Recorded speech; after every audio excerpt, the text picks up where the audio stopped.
meus amores, tudo bem? Como que vocês estão? Eu sou a Van Farias e esse é o seu canal Fatos Macabros. Considerem aberta a temporada de vídeos 2023. Então eu aproveito, gente, para desejar um feliz ano novo para todos vocês, já que esse é o nosso primeiro vídeo desse ano. E nessa data tão especial, de sexta-feira 13, eu trouxe a história do terrível, do bicho-papão da era medieval, Peter Nias. Os feitos dele não ficaram tão famosos como os da Elizabeth Bathory e de tantos outros assassinos terríveis daquela época, porém não menos infame. Esse homem, Peter Nias, ele foi responsável por nada mais, nada menos do que 544 assassinatos confessados sob tortura. Ele foi o responsável também pela retirada de 24 fetos retirados de forma cruel das barrigas de suas mães mortas. Ele era considerado um poderoso mago negro, já que diziam que ele tinha pacto com Lúcifer, um mestre famoso do disfarce. Mas eu já vou chamar a vinheta e a gente já começa com essa história incrível.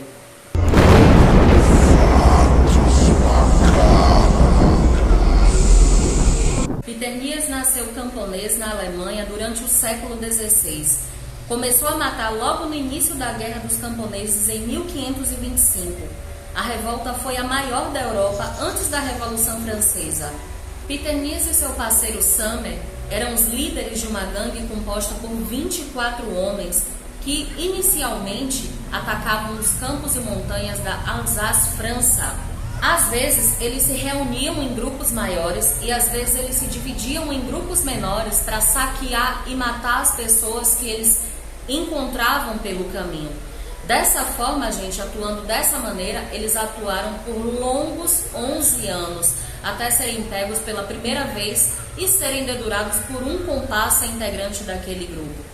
Dizem que o grande mentor do Peter Nias não foi o seu parceiro Summer, e sim um homem chamado de Martin Chier, que era o responsável por liderar uma gangue de 49 homens.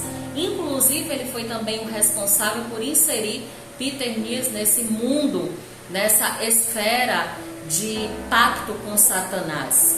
Segundo a lenda e as baladas contemporâneas daquela época, Martin Chier instruiu Peter Nias a retirar os fetos das barrigas das mães mortas e fazer a ingestão dos mesmos com o intuito de adquirir formas diversas para assim ele escapar da prisão.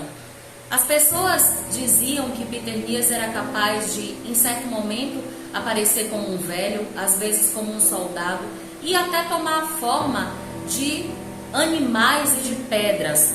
Também diziam que ele, além de comer esses fetos, que ele utilizava a carne e a gordura dessas crianças, desses bebês mortos, para fabricar velas que permitiam que, ao serem acesas, ele entrasse nas casas das pessoas, saquear e sair dali sem sequer ser visto.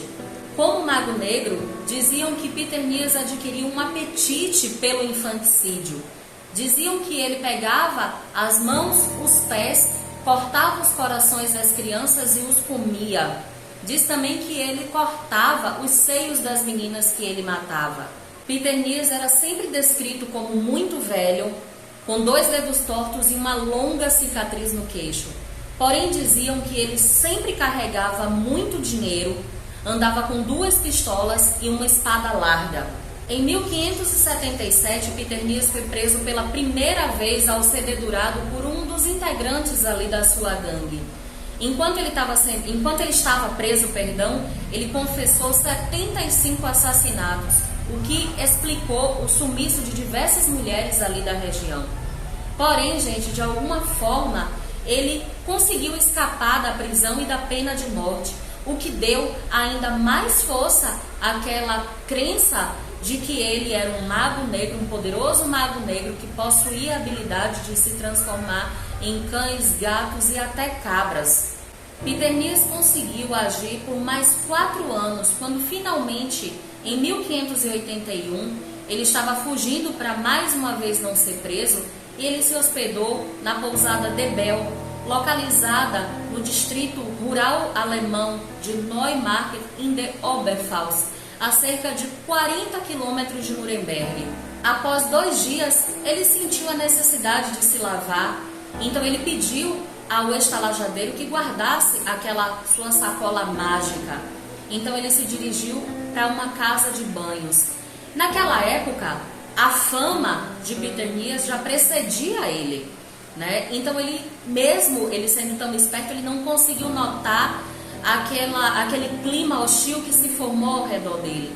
Então 2 homens conseguiram sair sorrateiramente e foram até a pousada. Ao chegar lá, eles interrogaram o estalajadeiro e ele informou que Peter havia pedido para ele guardar a sua sacola mágica. Então esses homens pediram que ele abrisse aquela sacola, e quando eles abriram, eles conseguiram encontrar algumas mãozinhas cortadas e corações secos. As pessoas daquela época atribuíram o fato de que Peter apenas foi preso pelo fato dele não se encontrar em posse da sua sacola mágica. Foram necessários, gente, 8 homens extremamente fortes para segurar e prender Peter um homem considerado extremamente velho. Peter então finalmente foi preso e sob tortura ele confessou 544 assassinatos. Então seguiram-se mais 3 dias de tortura até que ele finalmente fosse morto. No primeiro dia, parte da pele do bruxo foi removida e óleo quente foi colocado nas feridas. Já no dia seguinte, os seus pés foram colocados acima de brasas para em parte assá-lo vivo. No último dia, ele foi amarrado em uma roda de tortura medieval, a famosa roda de quebra, para que seus ossos fossem quebrados até que enfim sua morte chegasse. Só para que vocês entendam, gente, como funcionava essa roda de quebra da era medieval e o quanto ela era cruel, eu vou dar uma breve explicação de como ela funcionava. Normalmente ela era feita de uma roda de carroça de madeira grande o suficiente para acomodar uma pessoa. O dispositivo tinha raios radiais que podiam funcionar de várias maneiras.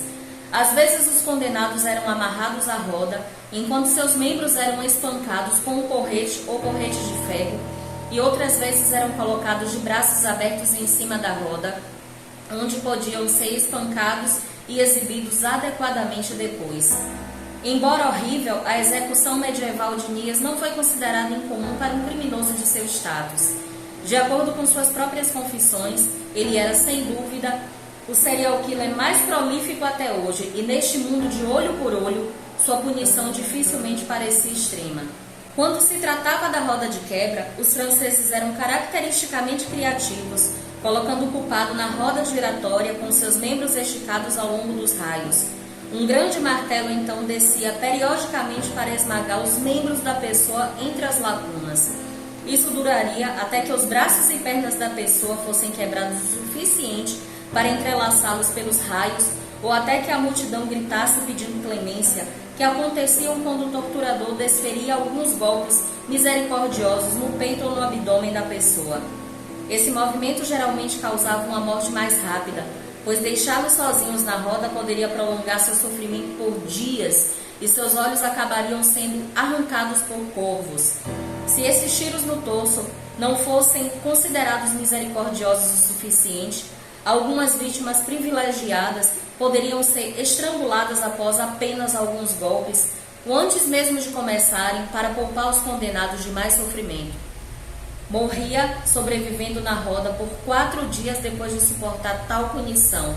A maioria das vítimas morreu rapidamente de choque, perda de sangue ou desidratação. E após, gente, Peter passar por essa terrível roda de quebra, de alguma forma ele não morreu, pois, como acreditavam naquela época, ele tinha um pacto com o demônio.